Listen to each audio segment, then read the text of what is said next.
बिहार के राजनीति में इस समय फिर से दलित राजनीति की शोर शुरू हो गई है और दलितों के वोट बैंक को साधने के लिए भारत सरकार के दो केंद्रीय मंत्री जीतनराम मांझी और चिराग पासवान फिर से आमने सामने हैं। वैसे तो जीतनराम मांझी प्रधानमंत्री मोदी को खुश करने के लिए चिराग पासवान पर हमेशा बयान देते रहते हैं, लेकिन फिर भी प्रधानमंत्री मोदी चिराग पासवान को ही तरजीह देते हैं। ये भाजपा के बड़े नेता भी अच्छी तरह से जानते हैं कि दलित राजनीति में किसकी पैठ सबसे ज्यादा है। भले ही जीतनराम मांझी चाहे कितनी भी दलितों की बात करे, लेकिन वो कभी दलितों के नेता नहीं हो सकते। शायद वो चिराग पासवान पे चाहे जितना भी बोल लें, लेकिन उन्हें पता होना चाहिए कि उनके लिए बिहार की राजनीति इतनी आसान नहीं होगी। वैसे अगर देखा जाए तो बिहार के एनडीए नेताओं की मीटिंग प्रधानमंत्री मोदी के साथ हुई, जिसमें जीतनराम मांझी की उपस्थिति नहीं थी। अनुमान तो तभी ये लगाया जा रहा था कि शायद जीतनराम मांझी एनडीए छोड़ देंगे।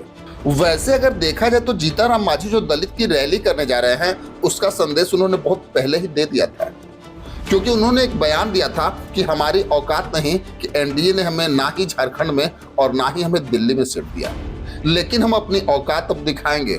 उसी औकात को दिखाने के लिए जीतनराम मांझी पटना के गांधी मैदान में एक बड़ा आयोजन करने जा रहे हैं। अब देखना यह होगा कि जीतनराम मांझी के इस आयोजन से भाजपा पे क्या प्रभाव पड़ेगा और चिराग पासवान इसके एवज में क्या करते हैं। वैसे अगर देखा जाए तो ये जीतनराम मांझी की किस्मत है कि वो एक ही सीट लेके भी केंद्र में मंत्री हैं। ये शायद प्रधानमंत्री मोदी की मेहरबानी है, लेकिन वे दलित सम्मेलन के जरिए क्या करना चाहते हैं ये तो वही जानते हैं। वैसे जीतनराम मांझी चाहे कुछ भी करे, लेकिन चिराग पासवान की जगह वो नहीं ले सकते। वो खुद भी इस बात को अच्छी तरह से जानते हैं।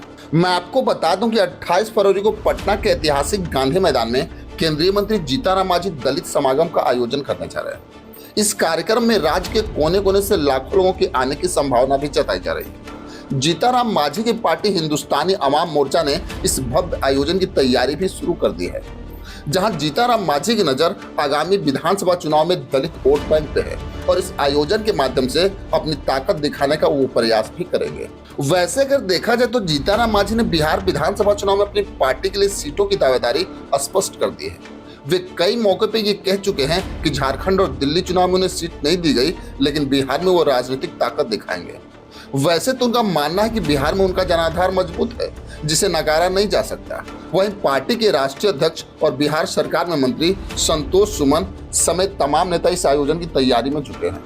वैसे तो इस आयोजन पर विपक्ष अब तंज भी कस रहा है। राजद प्रवक्ता एजाज अहमद ने इस आयोजन पर तंज कसते हुए कहा कि चाहे जितना भी शक्ति प्रदर्शन कर लिया जाए, भाजपा का समर्थन चिराग पासवान को ही मिलेगा। उन्होंने आरोप लगाया कि भाजपा चिराग पासवान का उपयोग नीतीश कुमार की राजनीति को कमजोर करने के लिए कर रही है। वहीं कांग्रेस प्रवक्ता ने कहा कि मांझी का शक्ति प्रदर्शन एनडीए में सीट बंटवारे को लेकर चल रही खींचतान का नतीजा है। हाल ही में एनडीए नेताओं के साथ हुई बैठक में जिस तरह का जीतनराम मांझी को बाहर रखा गया, उसका ये नतीजा है और इसलिए वो अपनी ताकत दिखाना चाहते हैं। मांझी पे हमले हो रहे हैं, इससे साफ है कि एनडीए में सब कुछ ठीक नहीं चल रहा है और सभी सहयोगी दल एक दूसरे के खिलाफ शक्ति दिखा रहे हैं, जिसका ताजा उदाहरण आने वाला कार्यक्रम है। वैसे तो पक्ष और विपक्ष दोनों कह रहा है कि चिराग पासवान से आगे बढ़ने के लिए जीतनराम मांझी इस आयोजन को करने जा रहे हैं। खैर, इसमें आपकी क्या राय है हमें कमेंट बॉक्स में जरूर लिखिए। बस आज के लिए इतना ही, फिर मिलेंगे। जय हिंद।